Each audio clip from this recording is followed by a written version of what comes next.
മുതിർന്ന മാധ്യമപ്രവർത്തകരായ സിദ്ധാർത്ഥ് വരദരാജനും കരൺ താപ്പറിനുമെതിരെ രാജ്യദ്രോഹ കുറ്റം ചുമത്തിയത് നമ്മൾ ചർച്ച ചെയ്തിരുന്നു.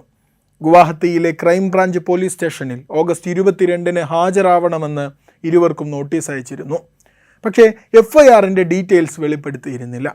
ഓൺലൈനായും ഗുവാഹത്തിയിൽ ചെന്നും ദ വയറിൻ്റെ പ്രതിനിധികൾ നടത്തിയ ദിവസങ്ങളോളം നീണ്ട പരിശ്രമത്തിനൊടുവിൽ ആസാം പോലീസ് രജിസ്റ്റർ ചെയ്ത FIRന്റെ കോപ്പി കിട്ടിയിട്ടുണ്ട്. അപ്പോഴാണ് ചില കാര്യങ്ങൾ വെളിപ്പെടുന്നത്. നോക്കാം രാജ്യദ്രോഹ കുറ്റം ചുമത്തിയ FIRന്റെ ദ വയർ തന്നെ പുറത്തുവിട്ട വിശദാംശങ്ങൾ. ഒന്നാമതായി, രാജ്യദ്രോഹ കുറ്റം ചുമത്തിയിരിക്കുന്നത് സിദ്ധാർത്ഥ് വരദരാജനും കരൺ താപ്പറിനും മാത്രമല്ല. ജമ്മുകശ്മീർ മുൻ ഗവർണറായിരുന്ന ഈ അടുത്ത് മരണപ്പെട്ട സത്യപാൽ മാലിക് ലിസ്റ്റിലുണ്ട്.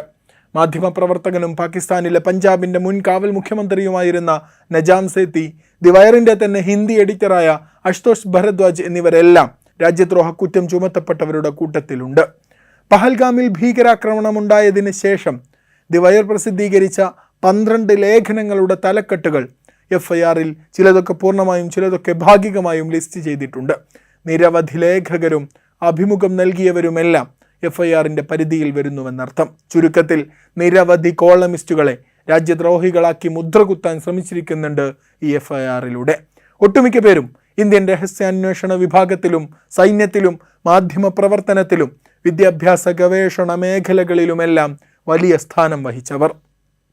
ഇവരെയെല്ലാം ആസാം പോലീസ് ഹാജരാക്കാൻ ആവശ്യപ്പെട്ടിരിക്കുകയാണ്. ഒരുപക്ഷെ ഇതിൽ പലരെയും സമീപ ഭാവിയിൽ തന്നെ അറസ്റ്റ് ചെയ്തേക്കാം. കാരണം ഇവർ പ്രസിദ്ധീകരിച്ച ലേഖനങ്ങളും അഭിമുഖങ്ങളും രാജ്യത്തിൻ്റെ അഖണ്ഡതയ്ക്ക് അപകടം ചെയ്യുന്നുവെന്നാണ് ആരോപണം. ചോദ്യം ചെയ്യലിന് നോട്ടീസ് ലഭിച്ചെങ്കിലും സിദ്ധാർത്ഥ് വരദരാജനും കരൺ താപ്പറിനും FIRന്റെ കോപ്പി നൽകിയിരുന്നില്ല.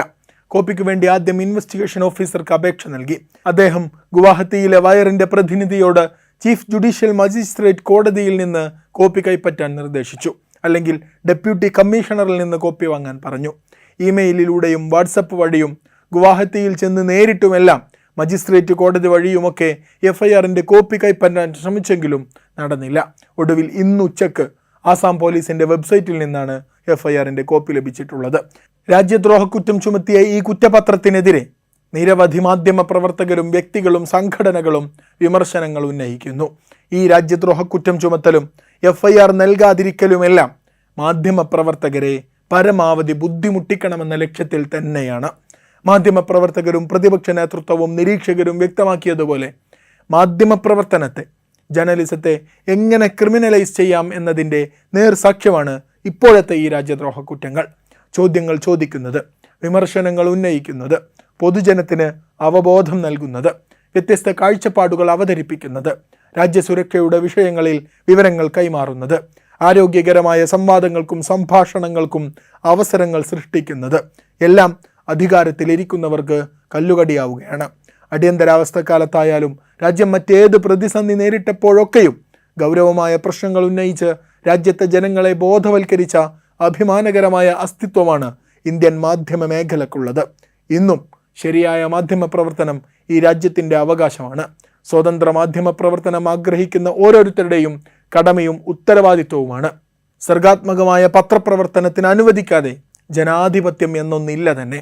രാജ്യദ്രോഹ കുറ്റം ചുമത്തി പേടിപ്പിച്ചാൽ സിദ്ധാർത്ഥ് വരദരാജനും കരൺ താപ്പറും അടക്കമുള്ളവർ മിണ്ടാതിരിക്കുമെന്നും തോന്നുന്നില്ല.